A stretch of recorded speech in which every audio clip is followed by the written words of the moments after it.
Muchas gracias, Presidenta. Felicidades a ustedes como trabajadores, el Día Internacional de los Trabajadores. No se preocupen, no voy a leer esto. Lo que acabamos de ver es una buena exposición sintética de una tragedia que se pudo haber evitado con un poco de sentido de responsabilidad con el pueblo de México, con un poco de patriotismo y con un mucho de valor y decisión a la altura de las circunstancias, que nada de eso predominó en el poder de entonces. La tendencia hacia la salida de capitales del país empezó a principios del año electoral, pero no se debió al hecho de que iba a haber elecciones, sino de la situación de la economía y de la política de Carlos Salinas de contener de manera artificial el tipo de cambio. Esto generaba un impulso hacia la salida de capitales de los dueños del dinero, que buscaban pues ciertas garantías del mantenimiento del poder adquisitivo de sus fondos. Esto fue advertido no solamente por economistas, sino también por uno que otro empresario. El gobierno consideraba que no debería actuar con fuerza frente a esta tendencia porque iba a haber elecciones. Ese era el argumento principal, que después de las elecciones ya se iba a componer todo. Después de las elecciones las cosas empeoraron muchísimo más, por la presión. Durante esta época, este periodo, los bancos daban créditos quirografiarios, es decir, sin ningún respaldo, nada más con la pura firma del que recibía el crédito. Créditos millonarios, créditos a personas relacionadas con los bancos, es decir, accionistas, altos funcionarios de los bancos, parientes de los gerentes. Hicieron un reparto de créditos baratos por muchos millones de pesos. Esto está documentado. Ahora vamos a hablar de eso. Claro, en el momento en que estalla la crisis, el secretario de Hacienda dice, y el nuevo presidente dice, es que no sabíamos nada de los bonos que había estado Salinas emitiendo. ¿Cómo que no sabían nada si eran miembros de ese gobierno? Pues ¿de dónde llegaban? Llegaban del mismo grupo político. Cedillo no iba a ser el candidato, ustedes lo saben, todo el mundo lo sabe. El candidato era Colosio, él fue, digamos, que el relevo. Pero Cedillo era el coordinador de la campaña de Colosio. Entonces había estado en el gobierno directamente, tenía conocimiento de eso. Su carrera como funcionario alto pues fue en el fideicomiso para cubrir los riesgos cambiarios, que era pues un instrumento para sustituir confianza por soluciones a los problemas de deuda en dólares de los empresarios. Perdón. Entonces, veamos cómo se hizo, cómo se construyó este edificio de Fobaproa. El Fobaproa empezó a operar dando bonos, fondeando a los bancos que tenían dificultades de cobro. Una cantidad enorme de créditos que estaban en cartera vencida y que el Fobaproa asumía a cambio de bonos que se le entregaban y entraban al activo y al patrimonio del banco. Entonces, Fobaproa empezó a cubrir adeudos privados. Esta no era la función. La función del Fobaproa era una especie de seguro para proteger el ahorro bancario. Cuando un banco entraba en dificultades, la Comisión Nacional Bancaria intervenía al banco y entonces lo podía sanear utilizando las cuotas pagadas por los bancos al Fobaproa y cubriendo, por lo tanto, determinados quebrantos, aunque no había un techo como después se puso. De todas maneras, pues eso estaba en dependencia de la política de la propia autoridad del país. Empezaron a dar. En la Cámara no había informe, no se informó nada a la Cámara.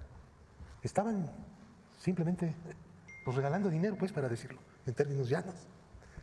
Hasta que hubo ahí una pequeña rebelión y dijeron, bueno, pues tienen que informarnos. Y fueron a informar. El asunto era mucho peor que lo que suponíamos. Las cosas ya estaban en un nivel verdaderamente insostenible. ¿Quién va a cubrir todo esto? Del desastre. La economía del país estaba mal, la inflación galopaba, el tipo de cambio llegó hasta 11 y pico, venía desde 3 con la reforma, ¿se acuerdan? El cambio de los pesos llegó hasta 11. Bueno, entonces se hicieron dos bandos. Hay en México y en la historia una tendencia a que haya dos bandos, por más que se hacen esfuerzos para que haya más bandos, ¿no? Hay países donde hay más. En México siempre hay la tendencia a que haya dos posiciones, dos bandos. Al principio no era así, aparentemente. La primera proposición era mantener la política que se había iniciado con el programa de rescate. Cubrir, sobre la base de unas reglas muy laxas, los créditos que los deudores, los grandes deudores, no podían pagar. El programa para pequeños deudores era aparte. Lo separaron, porque eran cantidades mucho menores y el regateo era mucho mayor. O sea, al pequeño deudor le tocaba cubrir un porcentaje mayor del adeudo por una razón, porque muchos de ellos eran hipotecarios. ¿Y qué? Si no pagaban, perdían la casa. Entonces los podían extorsionar, vamos a decir, así. Entonces, ese programa que todavía subsiste como el rastro, como un adeudo, nunca tuvo una importancia grande. Ellos presumían mucho de su programa de pequeños deudores, pero les salió baratísimo y los pequeños deudores pues, tuvieron que pagar una buena parte. Los grandes deudores, pues no. Así no fue la historia. Era muy laxa la norma. Entonces, la segunda propuesta era que el gobierno de México asumiera acciones sin derechos corporativos, que los dueños de los bancos siguieran manejando los bancos y el gobierno no interviniera en la administración.